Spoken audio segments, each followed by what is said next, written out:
Welcome to the Red Dice Diaries Matters of Fate playlist, and this is a video made by reviewer request. Welcome to Compelling 101. Now, Fantastic Dimensions asked whether I could do a video on Compels. Happy to do so.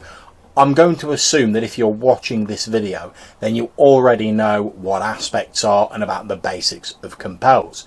If you don't, then have a look at my Matters of Fate video on aspects here, or check out the Fate Core SRD page on compelling aspects, which I'll put a link to down below.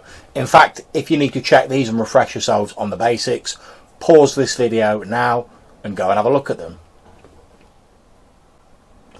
Everyone up to date on the basics? Great stuff. Let's crack on then.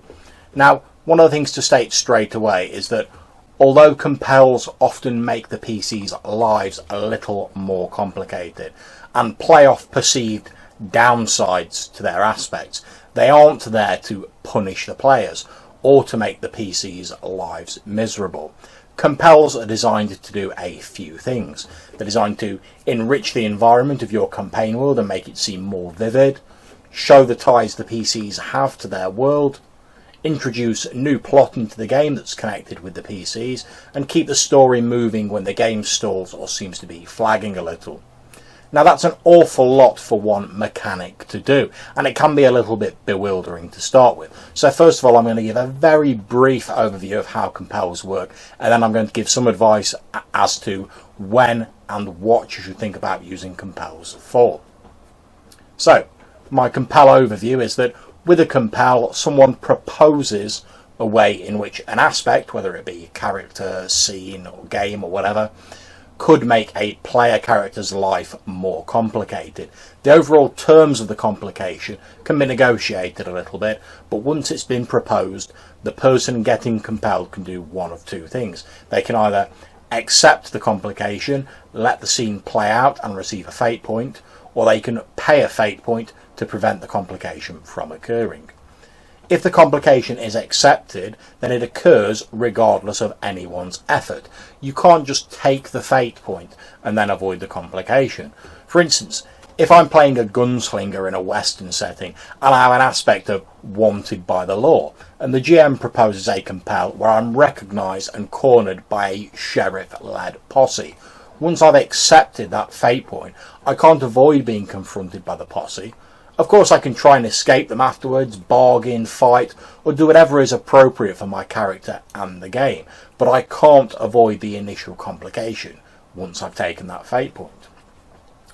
So, when and where should you use Compels? Well, there are two main types of Compels: event and decision-based. Event-based is when something occurs in the world that is related to a PC's aspects, but is something that they have no direct control over. Our example of the sheriff posse given earlier is an event compel, because the PC has no control over the sheriff recognising him and organising his men. Event-based compels accomplish a number of things. They reinforce that events are occurring off-stage in your world and create a greater sense of depth to the campaign world. For instance, we don't see the sheriff rounding up his men, but we know that he's done so. They give you an opportunity to flesh out organisations and NPCs that the players are interested in interacting with. After all, if they weren't interested in them, then they wouldn't have picked them as an aspect. If I've made a gunslinger and he's an outlaw, then it's a safe bet that I'm looking to be on the run from the law, robbing banks, trains, coaches, and other such things. And 3, they place your PCs on centre stage, and they make them the stars of the show. Generally, player characters in Fate games are movers and shakers in your campaign world. Having events occur due to their presence, things they've done, and people they are connected to, makes them feel like their actions really do impact the fate of the campaign world. So, how do you know when to use an event-based compel? Well, basically, if you can look at a situation and say, well, because you have aspect X and you are in this situation, it makes sense that this would happen, then you should be using an event-based compel.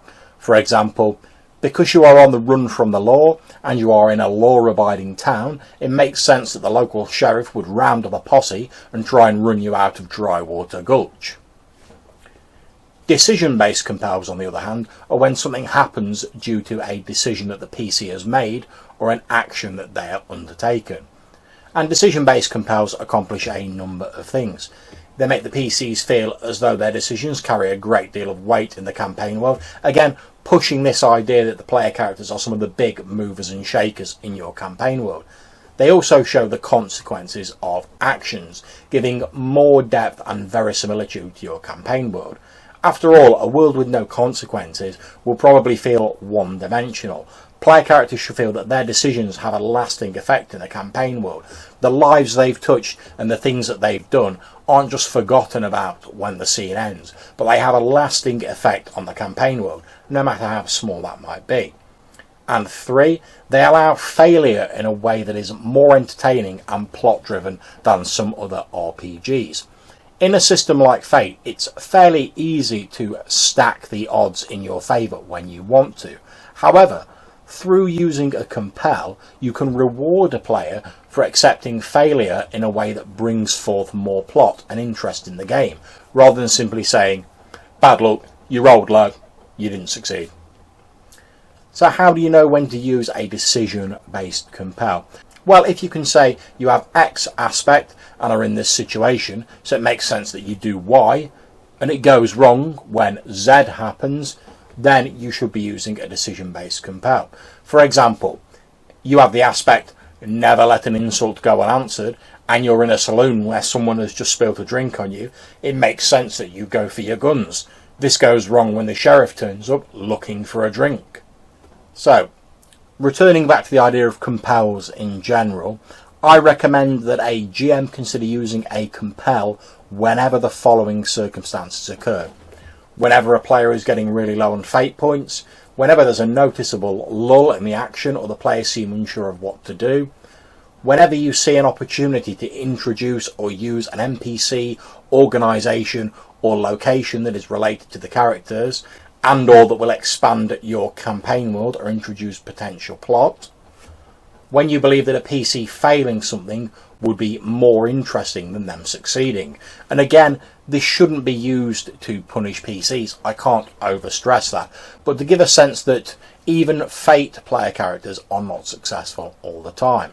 After all, some of the most interesting stories in our history emanate from tragedy and failure. Romeo and Juliet, Othello, Lord of the Rings, many of the legends of King Arthur, just to name a few off the top of my head. You can also use them if you want your Fate game to emphasise the fragility of the PCs, or to portray them as thrown into the middle of a chaotic spiral of events. This is especially true in horror games, where you should really consider ramping up the amount of compels that you do, and you can use it to enforce the genre conventions to a certain degree without 100% denying player free will. So after all, they can always pay a fate point to ignore a compel. But things like splitting up or going down into that dark cellar or taking a peek at the forbidden Necronomicon are all things that, let's face it, no sensible person would do, but they are all vital elements to a horror game. By pushing compels and using a lot of compels, you can really bring these genre conventions to the fore and help your PCs get involved with that and reward them for getting involved in that. Remember as well that compels are the only real way for player characters to earn fate points during a session, and they're certainly the only way for them to get a higher total than their normal refresh rate. A big part of Fate is the constant spending and accumulation of fate points. If players know they're getting no opportunity to replenish their stock, then they will tend to hoard them, or worse, spend them early on in the game and have nothing left for the climactic scenes at the end.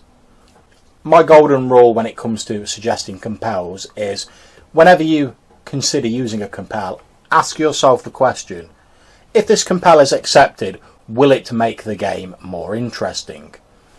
If I think of a compel and the answer to that question is yes, then I'll suggest a compel without hesitation. And once your players get this idea, they'll start suggesting compels for each other as well, because compels reward players for putting thought into their aspects and for making the campaign world a more interesting place.